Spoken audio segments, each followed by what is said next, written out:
Good morning, friends. Welcome you all in online classes by Rajesh Kumar Upadhyay, PGT Biology, Kendriya Vidyalaya, Mandsaur.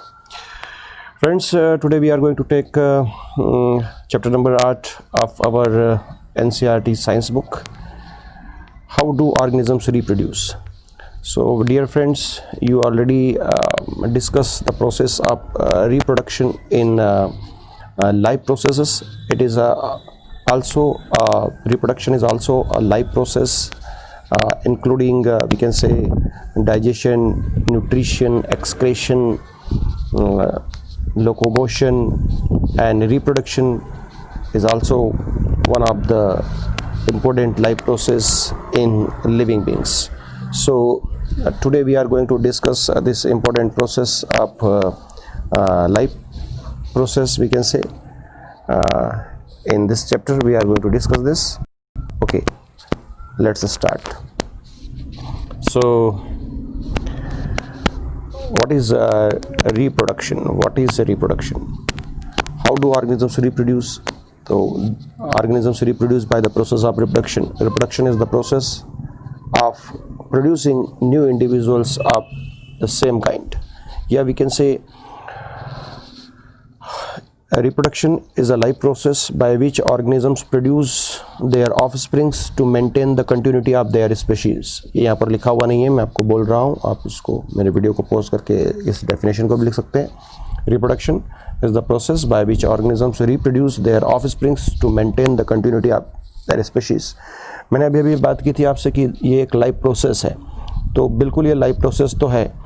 जैसे मान लिया जाए digestion एक life process है, excretion एक life process है, ठीक है, न्यूट्रिशन एक लाइफ प्रोसेस है, ठीक है.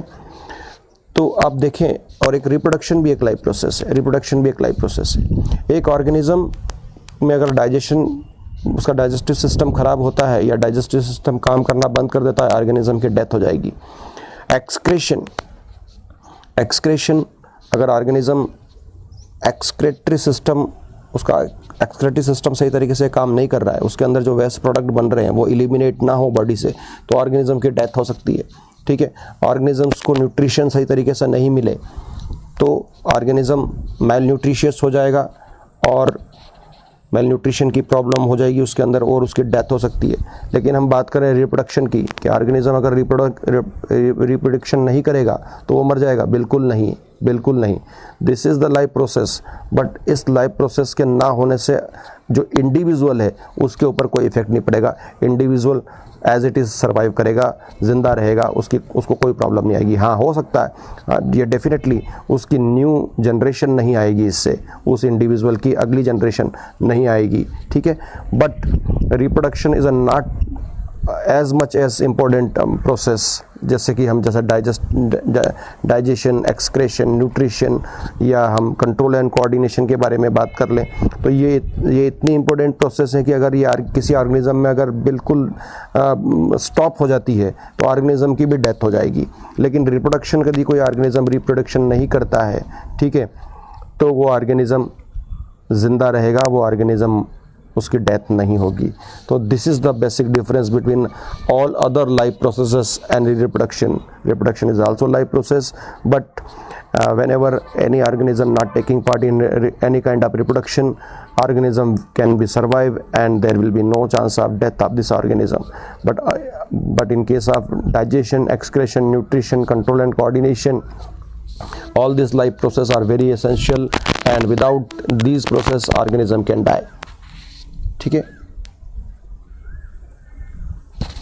तो चलिए आगे बढ़ते हैं. ये भी यहाँ पर इस पेज के ऊपर नहीं था, मुझे याद आया, मैंने आपसे डिस्कस कर लिया, ठीक है. इसको भी आप अपने नोट्स में लिखेंगे आप, ठीक है. Organisms reproduce in two ways. दो अलग अलग तरीके से ऑर्गेनिज्म रिप्रोड्यूस कर सकता है, asexually and sexually. Asexually and sexually. Organisms reproduce in two ways. Asexual reproduction, in this process only a single parent, याद रखिएगा, single parent is involved and no gametes formation takes place, ठीक है. Single gamete, single individual involve होता है और gamete का formation नहीं होता है. एक खास बात, single individual, no gametes formation, no gametes यानी कि sperm and ovums are not form, gametes का फॉर्मेशन नहीं होता है। जब गैमेट्स का फॉर्मेशन नहीं होता है तो no fusion of gametes, gamete का फ्यूज़न नहीं होता है, यानी कि फर्टिलाइजेशन नहीं होता है। फर्टिलाइजेशन नहीं होता है तो no formation of zygote, zygote का फॉर्मेशन भी नहीं होगा। और जाइगोट का फॉर्मेशन नहीं होता है तो सीधी सी बात है कि जाइगोट का फॉर्मेशन नहीं हुआ, एम्ब्रियो का इनकी लाइफ में एम्ब्रियो भी नहीं होगा। क्या नहीं होगा? एम्ब्रियो भी नहीं होगा, ठीक है। और एम्ब्रियो ये सब प्रोसेस हो गई, यहाँ पर गैमेट्स का फॉर्मेशन नहीं हुआ, जाइगोट का फॉर्मेशन नहीं हुआ।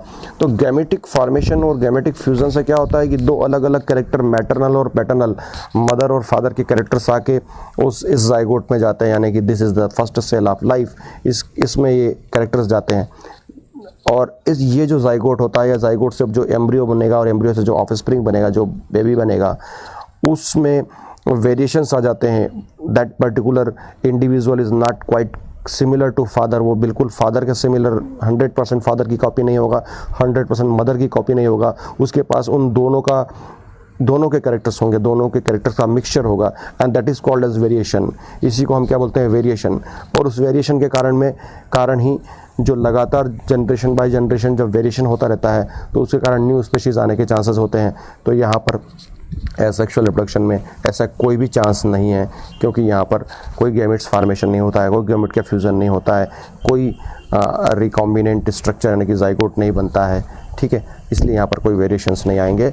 और कोई जब जो ऑर्गेनिज्म एसेक्सुअली रिप्रोड्यूस कर रहा है उसके इवोल्यूशन के कोई चांस नहीं है, उससे नई स्पीशीज़ नहीं बनेगी, ठीक है।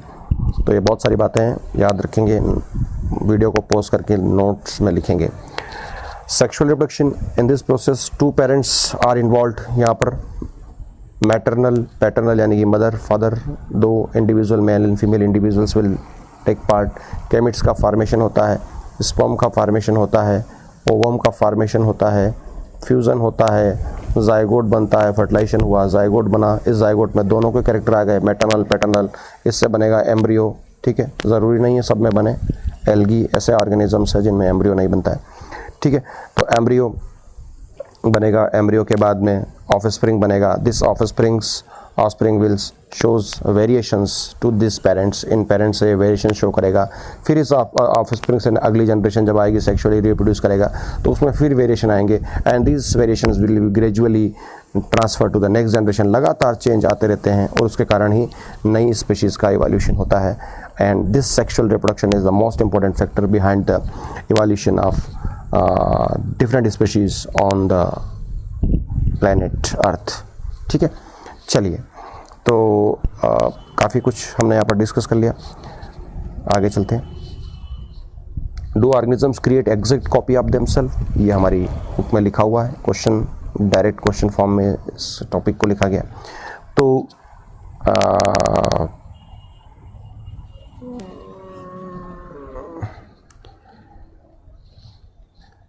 क्या ऑर्गेनिजम्स अपनी एग्जैक्ट कॉपी बनाते हैं?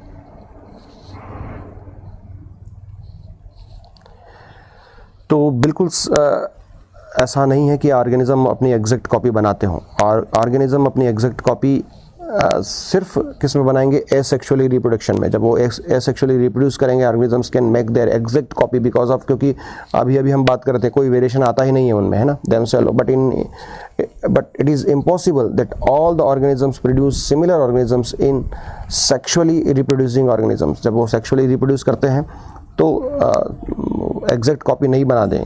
Sexually reproducing organism there is variation due to the combination of genes। वहाँ पर 2 अलग अलग जीन्स के कॉम्बिनेशंस होते हैं, मैटरनल पैटर्नल कैरेक्टर्स आते हैं। दिस वेरिएशन में be in their structural and physical appearance, ठीक है।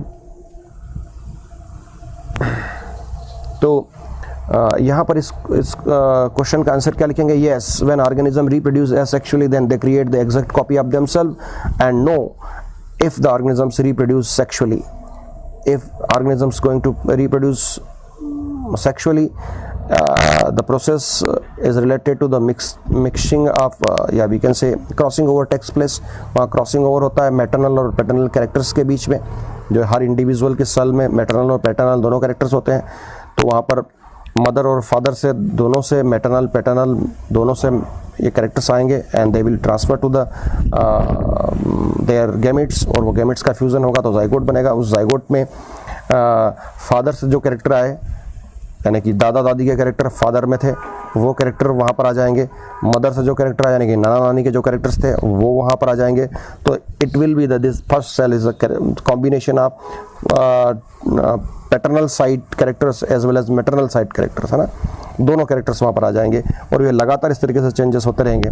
तो यहाँ पर ये वेरिएशन आता रहेगा और देन दैट मीन्स जो सेक्सुअली रिप्रोड्यूस हो रहा है जो ऑर्गेनिज्म, तो वहाँ पर कहीं भी चांस बिल्कुल नहीं है कि उसकी एग्जैक्ट कॉपी बने, ठीक है।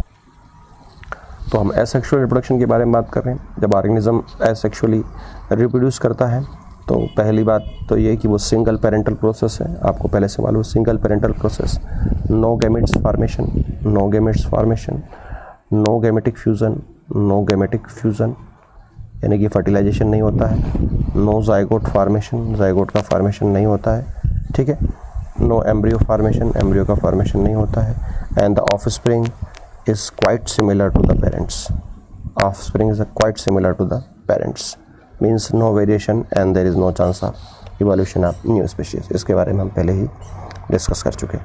अब हम यहाँ पर बात कर रहे हैं asexual reproduction can be further types, fusion, budding, vegetative propagation, regeneration and spore formation. चलिए इनके बारे में हम पढ़ते हैं। फ्यूजन का मतलब ऑर्गेनिज्म दो या दो से अधिक पार्ट में टूट सकता है। बडिंग, ऑर्गेनिज्म से एक बड निकले छोटा सा और वो एक नया ऑर्गेनिज्म बनाए। वेजिटेटिव प्रोपोगेशन के डिफरेंट टाइप्स हो सकते हैं। रीजनरेशन के बारे में हम बात करेंगे। स्पोर फॉर्मेशन इन राइजोपस देखेंगे। आइए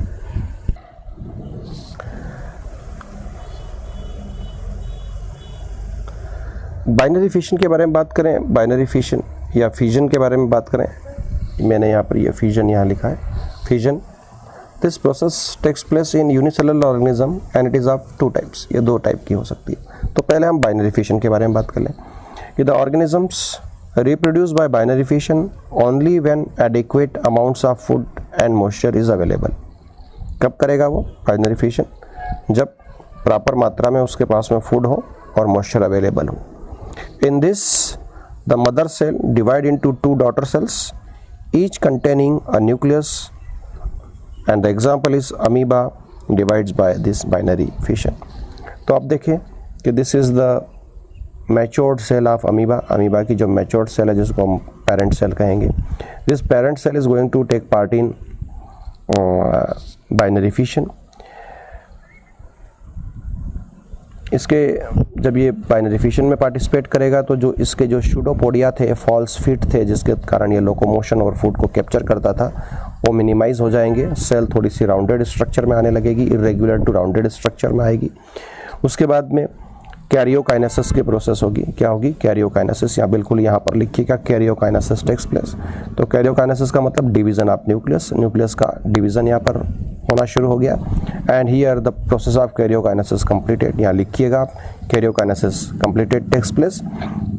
और यहाँ पर आप देखेंगे karyokinesis completed and cytokinesis started. Cytoplasm का डिवीजन यहाँ पर शुरू हो गया। यहाँ पर साइटोप्लाज्म का डिवीजन शुरू हो गया। प्लाज्मा मेम्ब्रेन में इन्वेजिनेशन शुरू हुआ और यहाँ पर आप देखेंगे साइटोकाइनेसिस कंप्लीटेड। साइटोकाइनेसिस कंप्लीट हो गया so that there are two daughter cells are formed having one nucleus. Nucleus है दोनों के पास में and half amount of cytoplasm taken by the parental cell. Parental cell से आधा साइटोप्लाज्म आ गया और न्यूक्लियस आ गया। ठीक है, न्यूक्लियस का यहाँ डिवीज़न हुआ। पहले कैरियोकाइनेसिस, जैसे ही न्यूक्लियस का डिवीज़न होता है तो सेल को डिवाइड होना ही पड़ता है। तो जैसे इस न्यूक्लियस का डिवीज़न लगभग चल रहा होता है या एंड होने की स्थिति में होता है, उसी दौरान साइटोकाइनेसिस शुरू हो जाता है और साइटोकाइनेसिस जैसे ही एंड होता है दो डॉटर सेल्स बन जाती है। तो यहाँ पर भी बिल्कुल ऐसा ही हुआ। And this is the binary fission in amoeba by which amoeba reproduce to form this daughter amoebae. ठीक है, इनमें साइटोप्लाज्म डेफिनेटली अपने पेरेंट सेल से हाफ है, तो ग्रोथ और डेवलपमेंट के थ्रू ये धीरे धीरे अपने साइटोप्लाज्म को बढ़ाएंगे और वापस से उस पेरेंटल सेल जैसा shape and size and volume and mass जो है वो गेन कर लेंगे। ठीक है, एंड जैसे ही वो वापस मैच्योर सेल जैसे बन जाएंगे they will again take part in reproduction. तो यहाँ पर अमीबा को क्या बोला जाता है? Amoeba is immortal. Amoeba amoeba अमर है, इमॉर्टल। तो बिल्कुल आप यहाँ पर देख सकते हैं, ये देखिए अमीबा, ये पेरेंटल सेल थी, ये फाइनली कैरियोकाइनेसिस और साइटोकाइनेसिस के बाद 2 डॉटर सेल बन गई, और ये दोनों डॉटर सेल अगेन अब आगे की प्रोसेस यानी कि फिर अगेन रिप्रोडक्शन कर सकती है। तो ये सेल जो थी ये मरी नहीं है, इसने इसकी लाइफ के एंड में बाइनरी फिशन को करके अपने ही पार्ट को काट के 2 पार्ट में डिवाइड कर दिया, और वो दोनों पार्ट लिविंग फॉर्म में है, अलाइव्ड है, and they will further take part in the next process. That is why amoeba is immortal, amoeba अमर है, वो कभी भी मरता नहीं है। ठीक है, अगर हम इस बाइनरी फिशन को इस दृष्टि से समझें तो ठीक है, क्योंकि इसकी लाइफ में डेथ तो कहीं है ही नहीं। यहाँ ये अभी ये देखें, ये इसका जन्म हुआ है, अभी ये ग्रोथ और डेवलपमेंट करके ऐसी बनेगी अपने पेरेंट्स के जैसी, और फिर इस तरीके से डिवाइड होकर वापस से यहाँ डॉटर सेल्स बना देगी। ये डॉटर सेल वापस से इस तरीके से फिर रिप्रोड्यूस करेगी। So these are the immortal cells, ये अमर है, इसमें इसकी लाइफ में डेथ कहीं नहीं है, बस growth and development and reproduction, लगातार यही चलता रहेगा। ठीक है, तो आइए आगे बढ़ते हैं, देखते हैं मल्टीपल फिजन को। Multiple fission, the unicellular organisms reproduce by multiple fission when the conditions are unfavourable. Condition कैसी होनी चाहिए? Unfavourable, with no proper amount of food and moisture. पहले वाली कंडीशन में क्या देखा था हमने कि वहाँ पर फेवरेबल कंडीशन होनी चाहिए, प्रॉपर फूड और मॉइस्चर अवेलेबल होना चाहिए, तब बाइनरी फिशन होगा। लेकिन वो ऑर्गेनिज्म जो मल्टीपल फिजन करता है वो अनफेवरेबल कंडीशन में करता है, प्रॉपर अमाउंट ऑफ फूड और मॉइस्चर नहीं होता है, एंड टेम्परेचर भी प्रॉपर नहीं होता है। इन this the organism form a cyst. Organism क्या करता है? अपने आसपास एक सिस्ट बनाता है इस अनफेवरेबल कंडीशन से बचने के लिए कि यहाँ पर मॉइस्चर भी नहीं है, यहाँ पर फूड भी नहीं है, मॉइस्चर नहीं है, सूख जाएगा, फूड नहीं है, न्यूट्रिएंट की अनअवेलेबिलिटी के कारण मर जाएगा, टेम्परेचर बहुत ज़्यादा है, सेल टूट जाएगी, सेल किल हो जाएगी। तो इसके कारण ये क्या करता है? अपने आप को बचाने के लिए एक सिस्ट का फॉर्मेशन करता है। The nucleus divides and each daughter nuclei surrounded by a membrane. तो ऐसी कंडीशन में ये यहाँ पर जैसे कि हम प्लाज्मोडियम के बारे में बात कर रहे थे, इसका एक फॉर्म है साइजोन जिसको अपन कहते हैं। इसका न्यूक्लियस मैनी पार्ट में डिवाइड हो गया। कब? जब फूड अवेलेबल नहीं था, मॉइस्चर नहीं था, टेम्परेचर काफ़ी ज़्यादा था। ठीक है, उस कंडीशन में इसने सिस्ट का फॉर्मेशन कर लिया था, और जैसे ही फेवरेबल कंडीशन आएगी at that time this nucleus is divided by free nuclear division. याद रखिएगा, फ्री न्यूक्लियर डिवीज़न, जिसमें न्यूक्लियस का डिवीज़न होता है, साइटोप्लाज्म का नहीं। फ्री न्यूक्लियस डिवीज़न हो गया, और उसके बाद में अब हर न्यूक्लियस एक प्लाज्मा मेम्ब्रेन से घिर गया। ठीक है, हर न्यूक्लियस एक प्लाज्मा मेम्ब्रेन से घिर गया, तो उसने बहुत सारे छोटे छोटे से प्लाज्मोडियम्स बना दिए। Surrounded by a membrane when the conditions are favourable again the cyst dissolve and the daughter nucleus are release. Daughter nucleus release हो जाएंगे, which later develop into a individual cell plasmodium and form again they start their life. ठीक है, सो ये है हमारा free nuclear division, या यूँ कहें कि मल्टीपल फिजन। मल्टीपल फिजन में कंडीशंस याद रखिएगा कि ये कंडीशंस है इसकी। इसमें जो है फूड रिसोर्सेस की बात आती है, कंडीशंस अनफेवरेबल होने की बात याद आती है। ठीक है, unfavourable conditions with no proper amount of food, moisture and temperature. ठीक है, ऐसी कंडीशन होगी तो उस कंडीशन में वो ऑर्गेनिज्म क्या करता है? सिस्ट का फॉर्मेशन कर लेता है।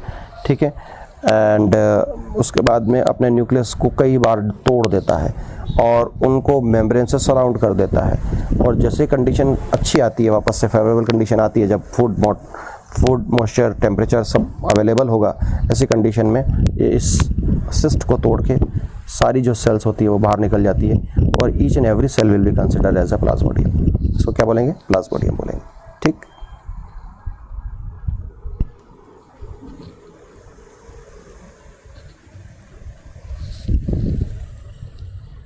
तो आइए बात कर लेते हैं budding in this process. N organisms is reproduce from the cell from which a new organisms is developed. The developed organisms remain attached to the parent organisms and detach only when it matures. leaving behind scar tissue. The process is prominent in yeast and hydra. कहाँ पर आपको देखने को मिलेगी? Yeast और hydra में। तो यहाँ पर क्या होता है कि ये एक मैच्योर हाइड्रा है, इसको रिप्रोड्यूस करना था, इसने एक बड का फॉर्मेशन किया। ये बड थोड़ा सा आगे चल के मैच्योर होने लगेगा, यानी कि अभी ये बड विदाउट टेंटेकल्स था, now tentacles are going to appear. ठीक है, नाउ बड इसका we can say matured bud का फॉर्मेशन हो गया, and now this mature bud will be detach. इसको डिटेच कर दीजिएगा। और अब एक और डायग्राम आप बनाएंगे जिसमें यहाँ पर यह हाइड्रा जो पेरेंटल बॉडी यहाँ बना देंगे, और छोटा हाइड्रा जो अभी अभी बर्थ किया है उसको यहाँ बना देंगे। तो this is parent and this is the daughter, ठीक है, और यंग वन। ठीक, so this is the budding process which is taking place in hydra. Hydra is a coelenterate, 9th class में आपने पढ़ा होगा। ये सिलेंट्रेटा ग्रुप का एक एनिमल है, और ऐसी ही प्रोसेस यीस्ट में भी चल सकती है, जिसको आप बोल सकते हैं yeast means Saccharomyces cerevisiae. This is the fungi that is one and only fungi which is unicellular, जो कि यूनिसेलुलर फंगी है। उसमें भी बडिंग की प्रोसेस से रिप्रोडक्शन होता है। तो आज के वीडियो में इतना ही। अगले वीडियो में हम वेजिटेटिव प्रोपगेशन के बारे में बात करेंगे, जिसमें हम ग्राफ्टिंग, लेयरिंग, कटिंग और बडिंग के बारे में बात करेंगे। इसके बाद हम डिस्कस करेंगे कल रीजनरेशन की प्रोसेस को, जिसमें हम प्लेनेरिया में रीजनरेशन को समझेंगे। फिर स्पोर फॉर्मेशन, हम राइजोपस में स्पोर फॉर्मेशन की बात करेंगे। ठीक है, फिर आगे हम सेक्सुअल रिप्रोडक्शन को डिस्कस करेंगे। ठीक है, तो आज के अंक में इतना ही। डिस्क्रिप्शन बॉक्स में जो क्वेश्चंस दिए हुए हैं उनको सॉल्व करेंगे और मुझे सेंड करेंगे, व्हाट्सएप करेंगे। ठीक है, चलिए तब तक के लिए स्वस्थ रहिए, खुश रहिए, घर पे पढ़ते रहिए, अपना और अपने परिवार का ध्यान रखिए, और सोशल डिस्टेंसिंग का पालन करें। कोरोना अभी भी हमारे बीच में है, गया नहीं है, इसलिए उसको जल्दी से भगाने के लिए सिर्फ एक ही है, घर में रहें, सुरक्षित रहें, और कोरोना के एलिमिनेशन में, उसके इरेडिकेशन में अपना योगदान दें। बहुत बहुत धन्यवाद।